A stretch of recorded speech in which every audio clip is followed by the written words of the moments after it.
Hi, I'm your host, Marlo Lemon, and you're listening to Wild Voice, the podcast where I take this voice of mine and share my wild journey with you.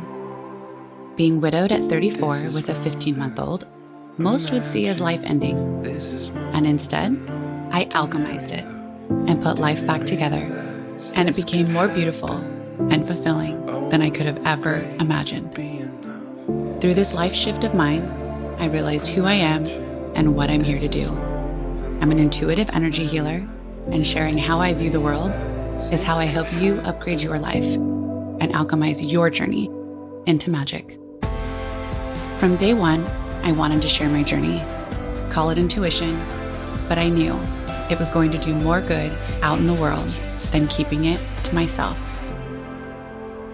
So when I say I've mastered life, that doesn't mean I'm perfect or that life is. I mean, I've mastered the concept of life, and I want to share that with you.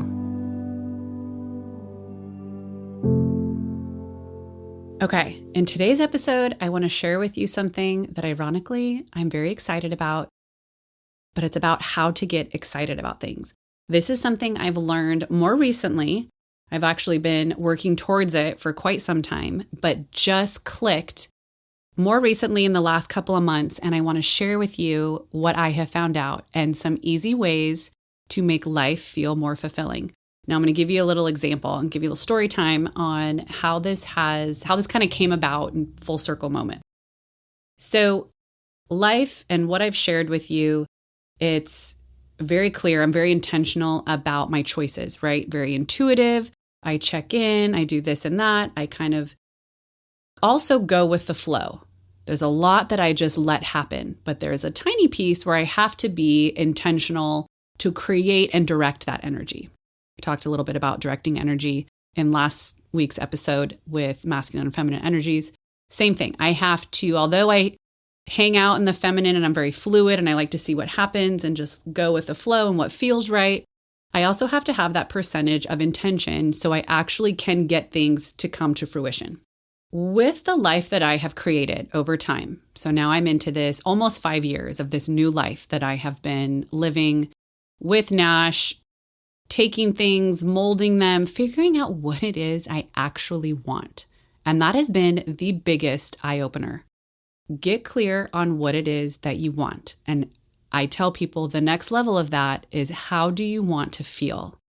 Now, when I have people talk about a partner, let's say they're single, but they're wanting to attract a certain partner or a certain lifestyle or a certain job, I tell them to write down on a list, on a paper. I like things tangible, but you could put notes in your phone. You could write it in a journal. You could write it on a piece of scratch paper. I don't even care. You could write it on your shower, window with the steam water or whatever. But write down things how you want to feel. Because if I tell you, write down things you want, you will find it's very physically oriented. Like if someone says in a partner, like I say, what is it that you want in a partner? I will most likely get things like funny, wealthy, successful, strong, and then they get very detailed. Tall, big arms. They go through this. Did I just give you some of mine? They go through this checklist, right? And then I have them go back through and I have them say, okay, now I want you to go through those things that you're wanting, and I want you to attach a feeling to it, because there's a feeling and a reason why you want it on a physical level. So if I want someone who has, as in a partner, who is tall and has big arms, okay? It's really about the feeling I get from that more so than those physical things. Now, that doesn't mean that the feeling I want can't translate into what I physically want, but it's doing it backwards. If I'm going straight to the physical, I'm going straight to like the end result without figuring out that middle piece. And we don't necessarily get, that's why a lot of times we say things that we want, we get them, and it doesn't feel fulfilling. It's because we didn't really connect it to how we want to feel. So going back to that, feeling of strong arms and tall, feeling safe, feeling protected, those are things that feeling like strength, right? Like someone has my back, like someone is there for me. That's this grounding force regardless of what comes up. There isn't anything that can get access to me. That is, to me, now that is very different, right? That changed certain emotions and how you felt very differently than if I were to just say, I'm looking for someone who's tall and has big arms. I have now painted a picture for you. I have created and attached an emotion and an outcome of why I want those things. So now my higher self, source, insert whatever you believe in, the universe, it now can understand what it is I'm wanting, because they might think, okay, you want this particular physical thing, but you want this feeling. Let me give you that feeling and show you it doesn't need to be in that same physical form, or sometimes it does. It's not pigeonholing the things that we want based on what we think they should physically look like. We're actually going off of the feeling, which is how we should do anything. So back to the idea of what we're wanting to create, what we're wanting in our life. Get really clear, and you can go through all the things you want and do that kind of like on a human brain level to flush it out. And then go back through and connect on how you want to feel. And that will be very easy to it gives you almost like a structure, like a blueprint on how to connect your feelings. Because sometimes just writing down how do you want to feel is a little harder for us to grasp because it is a more abstract concept. So starting that way, don't even think twice, just write down all the things you want, physical level, whatever it is, and then go through and attach a feeling to those things. And you'll figure out you're actually looking for the feeling. Same thing with money. When people write down how much money they want, if you realize there's an amount, but no one really knows what that amount is. And when they put an amount, they always feel like they could have more, right? Or even if someone gets the amount they're wanting, wins the lottery, there's this feeling you want from money. So it's better to acknowledge and attach the feeling to it instead of an exact amount. Because again, if I pigeonhole myself and say, I want annually to make $1 million. Okay, that doesn't have much emotion to it, but that would be great, right? I don't know anyone that would say, oh, that's a terrible idea. You'd be like, okay. But I haven't attached why that amount matters. And so who knows that I could be making 2 million, 5 million, 100 million. But what I've done is I pigeonhole myself with a physical answer without attaching what it is I actually want. And I'm actually looking for the feeling. I'm not looking for the actual dollar amount, right? I'm actually looking to feel free, that I can do and buy whatever I want at the grocery store and not think twice. That I can go and book a trip, that I can go and buy Nash clothes or whatever he needs at any given moment. That if there's an emergency or something that goes on with my car or something I need to buy, that I have the freedom to do that. That to me, freedom and safety, that to me is what allows, like having the freedom to live wherever I want. Having a certain amount of money makes me feel that way. So those are the things you want to look for. So back to the idea of getting clear on what you want is really important. Next, sometimes we get what we want, and although we've attached how we want to feel, that feeling can change. So using myself as an example, creating the life that I've created for Nash and I, and changing location and moving to the beach and having this life that I have envisioned for us. And then living that life and then understanding, okay, there are some pieces. These are things that I have asked for and that I have created and opened opportunities for and channels and done the work on myself to create these avenues. And I have these things, this podcast, the book that I'm working on, Nash's health, a relationship, a beautiful, fulfilling relationship, living by the beach. These are things that I have manifested in a way in how I live my life, how I've done the work on myself, and how I continue to evolve. Well, there comes a point that we have to sometimes learn this tool and this trick on how to connect excitement. Because sometimes we get what we want and then we're like, oh, okay, next, and we move on to the next thing. That's why I'm not a huge fan of goals. Now, intentions and goals are very different, but goals, we set this expectation for something that also is always very physically driven. So it pigeonholes us. And then also, we didn't attach a feeling. So we might get that physical release by meeting that expectation, but we didn't connect the feeling and emotion to it, so it doesn't feel like anything.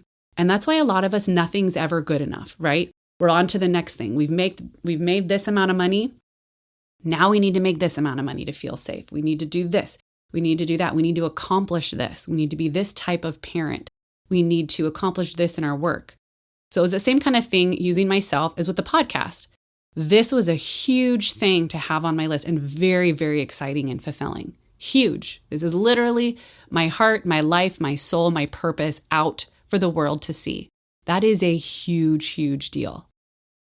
I got it out there, and although I've attached feelings to it and emotions, and I did all of those things, there comes a point where we need to upgrade that. So I'm giving you kind of like behind the scenes information.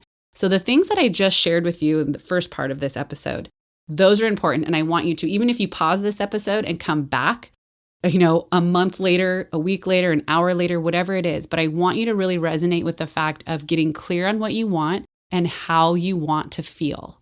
That is super, super important. The next level of that, and where I'm at today and where I've learned things and what I want to share with you, because I find it super fascinating, is how to get excited about something. So I've noticed what I do. I also notice I say so a lot. So get your brain on board before any action or physical solutions come into place. Now, this is something I realized when I started to step back and look at how much I do before my brain is on board. Now, you might relate to this in different areas, but for me, it's doing things. It's doing what needs to get done as a mom, as a parent, as a girlfriend, as a sibling, a friend, whatever it is, knowing, okay, this person is going to feel this way if I don't do this, or this needs to get done. I need to just do it. I don't really feel like it, but I'm going to do it. Cleaning the bathroom. I don't want to do it. I like living in a nice, clean house, so I'm just going to do it. When you do things without getting your brain on board, you start to compile things that do not excite you. And you're showing your body, it's like this lack of fulfillment, and it drains it fast. Now, it takes some time. Now, don't think just because you did a couple things that you don't want to do that, shit's fucked. But what you can know is that when you do that over time and operate that way, it will start to deplete you. So what I noticed, that I have to get my brain on board before I do things. Now, do I like cleaning the bathroom? If you were to ask me, do I say that gets me super jazzed and I'm just like, oh my gosh, I can't wait to clean that bathroom? No, on a normal day, I would not say that's what I do because I haven't connected my brain on why I like it. I have to find reasons on why it excites me before I do it. Why does it excite me? Well, I'm going to picture myself coming into this bathroom and having it be super clean, that I don't have to worry that there's any pee on the toilet seat. I don't have to worry that the bathtub is dirty. I don't have to worry that if I drop something on the floor that I couldn't eat it. I don't know why I'd be eating in the bathroom, but you get the idea. I have to connect all the ways on how it's going to feel when I do something like clean the bathroom. It's also going to take this pressure off of me and make me feel good because that is important to me. Having a clean house, that might not be everybody. For me, having a clean house is important to me. That frees up brain space because I think about it constantly. If my house is messy or dirty, it's like energy. It's like bogging things down. I can't focus. So getting excited that not only am I going to be able to enjoy it, these are the ways I'm going to enjoy a nice clean bathroom, how it's going to make me feel, and what it's going to free up and allow me to create by having that extra bandwidth that I don't have to think about it. I'm actually going to create a really awesome episode. I'm going to, get a bunch of stuff done for my book and the editing that needs to get done for that. I'm going to be able to really focus and enjoy my time with my boyfriend or go and have lunch with a friend. These are things that, or while I'm cleaning the bathroom, I'm, in this focused state where I come up with the next episode idea. I'm creating and attaching excitement to things that I've very much so humanized. Okay, cleaning the bathroom on a human level would be like, ugh, who wants to do that? What we do is we take it a step further because everything you do in your life, your brain should be on board with it and it should lead and attach to excitement. I've talked about this recently and with the idea with kids in school or anything, anyone for that matter. If we do not find value in it, if we do not find that connecting point or what it does for us, it literally tanks in importance. And we cannot get our brain, our body, our soul behind it. So we have to use our ways of thinking, our thought processes, what we know, to use it to our advantage.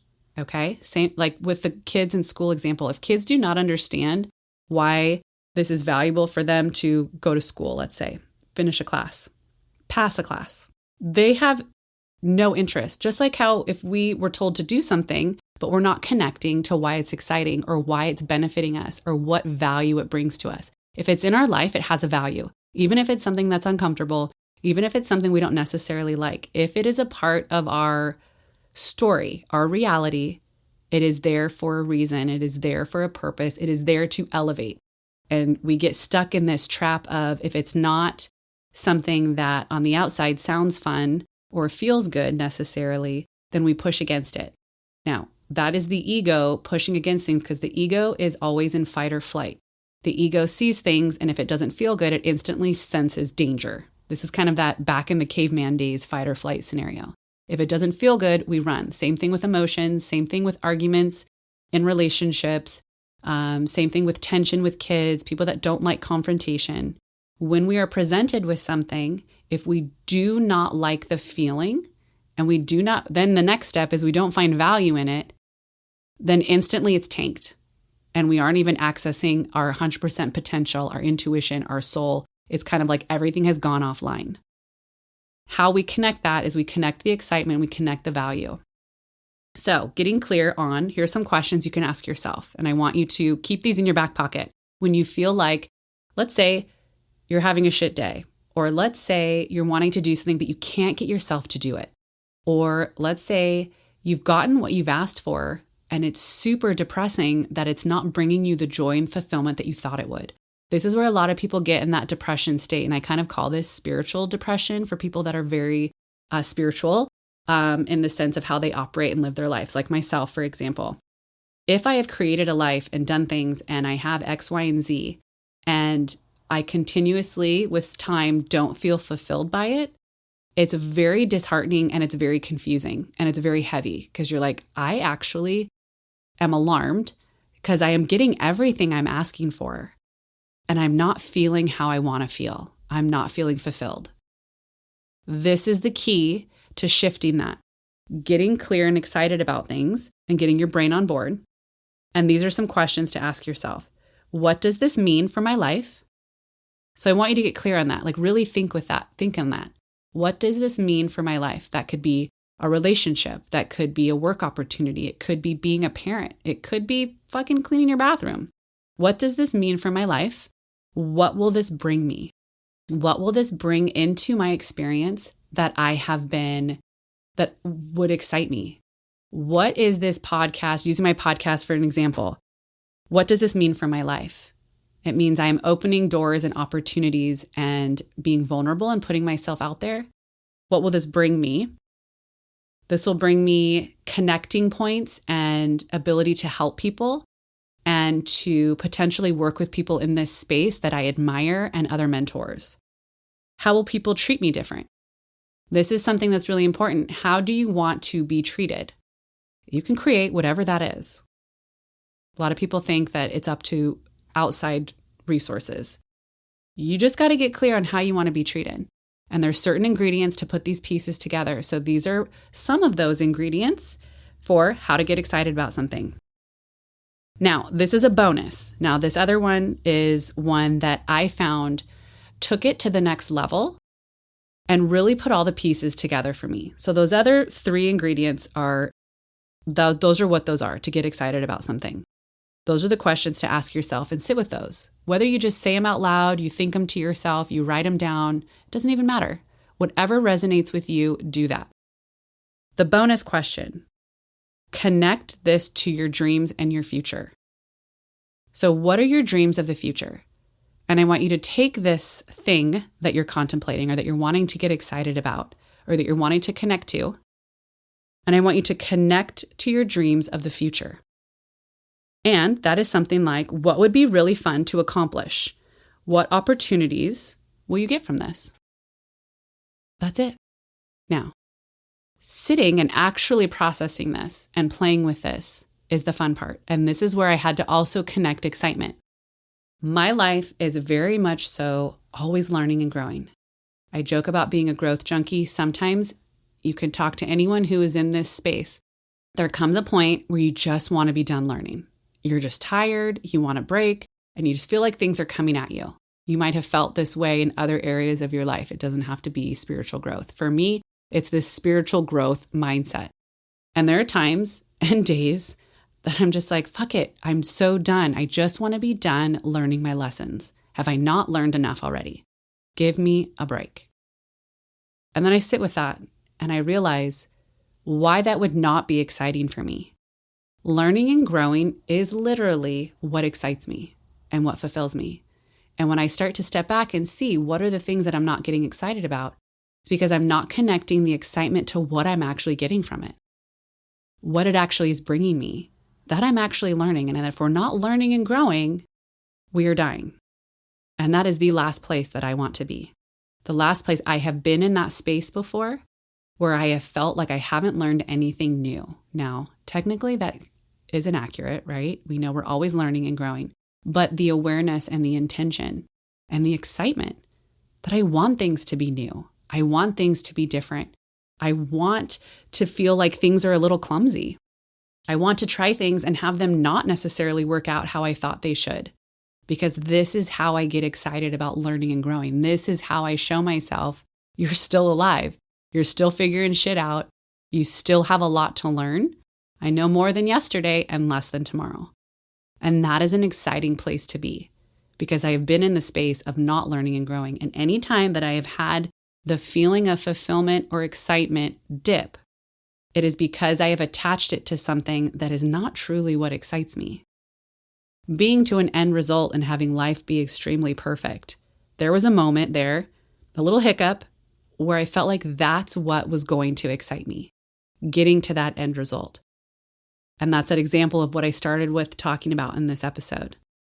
I didn't attach actually the feeling I want to feel. I want to always be learning. That fascinates me. Even learning about random things. It doesn't have to always be spiritual growth and that sort of stuff. That's what excites me. So if I take that away by thinking I reach a certain goal and then I'm done, I've just gotten rid of all the things that actually fulfill me and excite me. So I've probably given you a lot of information. Your head probably feels like it's going to blow off, but these are amazing ingredients to keep in your back pocket for how to get excited about something. Thanks so much for being here. Please rate, like, share, and review so we can stay connected and continue this magical journey together.